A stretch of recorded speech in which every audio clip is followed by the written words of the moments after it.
Hello guys, welcome to another review video. In this video we're gonna review Canon 1300D.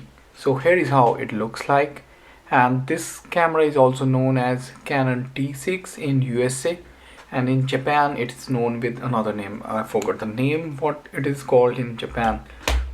But yeah, if you are like from Europe or from Asia, this would be called Canon 1300D, and this camera was launched in 2016, so it's almost 5 year old, and that was like the main entry level camera Canon had back in 2016, and this came loaded with a lot of features, and also some of the features were missing in this one. So let's get a review of this camera and try to find out if this camera would still be usable and can we get great results with this camera still in 2021. So let's begin the video guys. If you haven't subscribed to my channel yet, please do subscribe, because I always keep on reviewing a lot of camera gears, and I make tutorials about photography, and it might be useful for you, and it's a nice content. So yeah, feel free to subscribe and press the bell icon so that you get notified whenever I post a new video. So from the front it looks like this, and here is the side panel of this one. So here is where you can connect it via mini HDMI to a monitor or a TV, and this is like the USB port in case you want to connect it to a computer. And this one doesn't have a microphone input, so you cannot connect an external microphone to this camera. But if you want to get a better audio, maybe you can use an external recorder. Otherwise you have to rely on the inbuilt microphone of the camera, which is not that great actually. But if you are sitting in a silent atmosphere like in this room, then this might be good enough, the inbuilt microphone. But if you are outside where it's windy and noisy, then you cannot use the microphone that you have on the camera. Or if you are very far away from the camera, then also it is not usable. So talking about the technical specification for this camera, launched in 2016, 5 year old, and the ISO range is from 100 to 6400, which can be expanded to 12800. It can shoot up to 3 frames per second. So this is not a good camera for sports or action photography. You need something with a higher frame rate. And this one does have exposure bracketing, so you can do that as well. This one has Wi-Fi as well, so you can pair it with your smartphone using the Canon Connect app, and then you can operate the camera through your mobile phone. You can see, you can focus, just to start making the video recording or take photos, or you can download the photos directly from the camera to your smartphone as well. So everything, all kind of control you can do with that.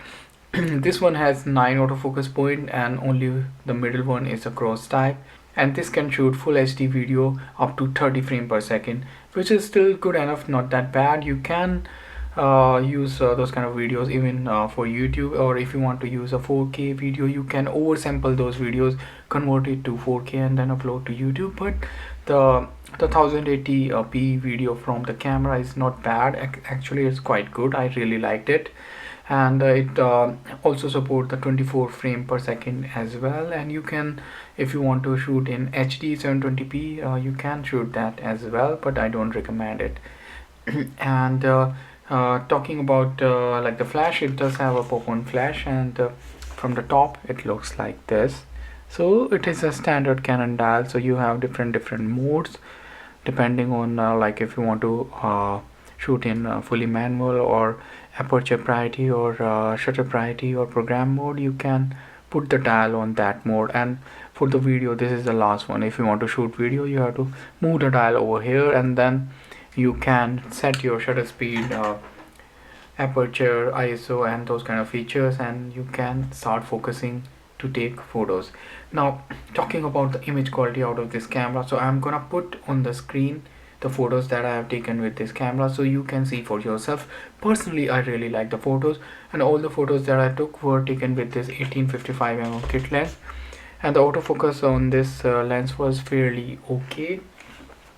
It can hunt a bit if the lighting conditions are not that great, because this is not the STM version of the lens, this is the older version of the lens, and the autofocus on this lens is not that great compared to the new STM one. But For photography it does the job. It's not that great for videography because it will hunt like crazy and it will make a lot of noise, this kind of focus noise when you are making the video. So I don't recommend it for like video work.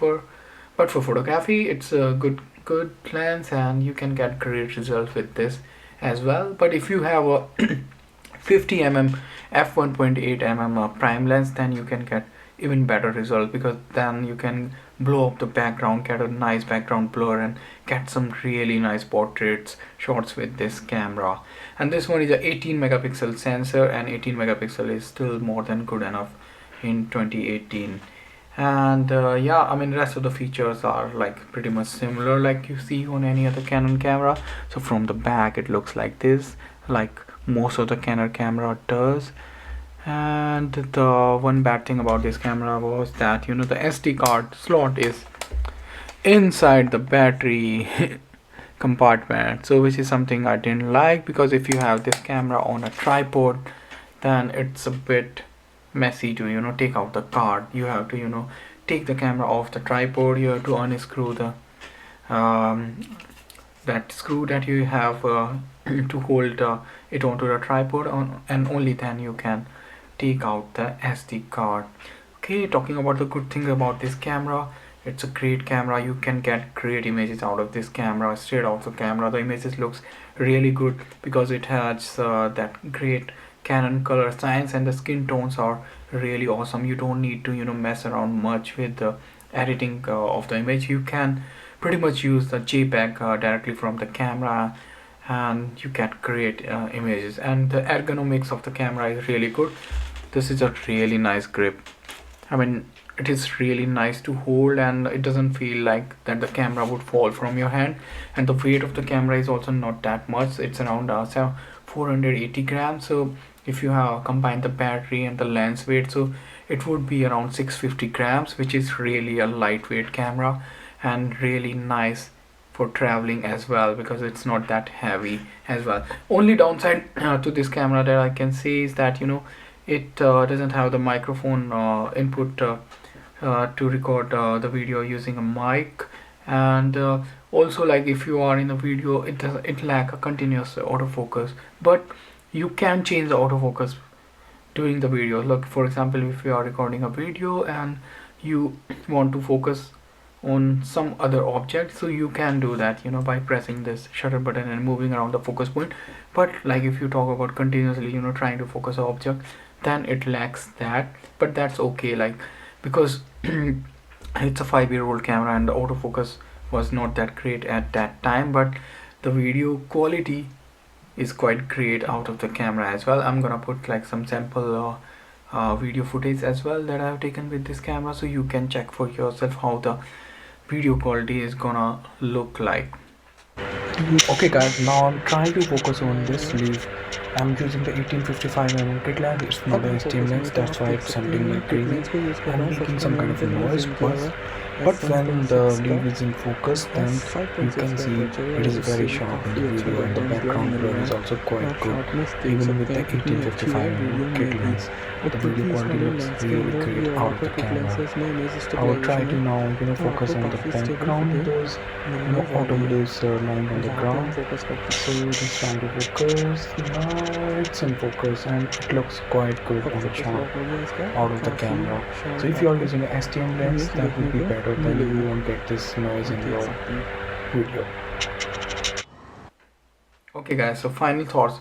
Should you get this camera in 2021? I would say definitely you can get this camera. I got this one for just around 120 US dollar or 120 euros, which is a great bargain price for this camera. And this camera body that I got, it seems like it was rarely used, so hardly like 500 or 600 clicks on this one, and in a great condition. And if you can get this camera body with the kit lens for around 120 or 130 euro or US dollar, and then for another 50 US dollar you can get a prime 50mm Canon prime lens second hand. So you have a nice kit, you have a decent nice camera which can take solid image, and you can also do video work with that. And you have a nice prime lens as well, with which you can take really nice portraits which you can use professionally as well. And coming to the downside for the video, if you want to make a nice cinematic video with this as well, so try to either use manual focus or try to fix your focus before you start recording, then you can get great result. Because this one, if you try to focus, change the focusing using the autofocus during the video, it can hunt a bit and that would ruin the entire video experience. So should you get this camera? Definitely you should get it. If you are a beginner, if you are a hobbyist, if you want to learn photography or just starting out, this camera would be great because it is not that old. It is just 5-year old, and the low light performance of this camera is still really good. You have the Wi-Fi as well and exposure bracketing, and you can use all the Canon glasses as well. So it's a great beginner camera even in 2021, and you can pretty much get started with this. So who should not get this camera? So if you are a professional, you have to deliver really high quality work to your clients, you are getting paid a lot, then maybe you should look for the mirrorless lineup, maybe the EOS R, EOS RP, or Canon R5, or maybe if you talk about DSLR, maybe the 5D Mark II. And if you talk about just the APS-C camera, then maybe you should go for 80D, 90D, or 70D, or maybe something like Canon mirrorless camera like Canon M50, the M series camera. Those would be better choice, like if you want to do professional work. But for a hobbyist who is on a tight budget and you want to get started in photography, learn the basic of photography and still get great images for your Instagram, Facebook, or social media feed, this is gonna be an awesome camera. You won't be disappointed at all with the performance of this camera. So you have already seen all the images and the videos that I've taken with this camera, and those are fantastic, guys. So guys, if you haven't subscribed to my channel, please subscribe, and I would be really more than happy. If you have any questions, you can go and follow me on Instagram, and I would always answer to all the questions. You can also put your question over here in the comment box as well. So until next time, see you in the next video, and goodbye.